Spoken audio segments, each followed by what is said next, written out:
আসসালামু আলাইকুম। মেহেদি হাসান আগ্রহ থেকে বলছি। আজ আমি দেখাবো দিনের বেলায় হাঁসের বাচ্চা আমি কিভাবে নিরাপদে রাখি।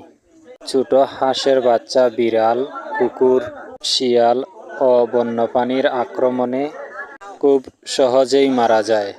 এই সমস্যার সমাধানের জন্য আমি জাল ও বাঁশ দিয়ে ঘের তৈরি করি। বাচ্চাগুলোকে নিরাপদে ভিতরে রাখি।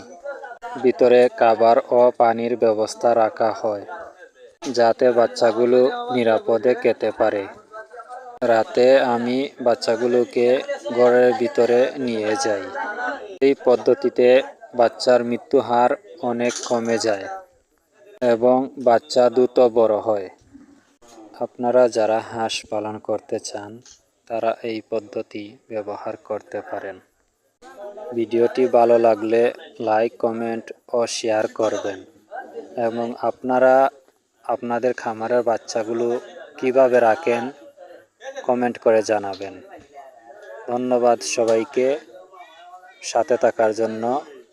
পরবর্তী ভিডিও নিয়ে আসার আগ পর্যন্ত ভালো থাকুন, সুস্থ থাকুন।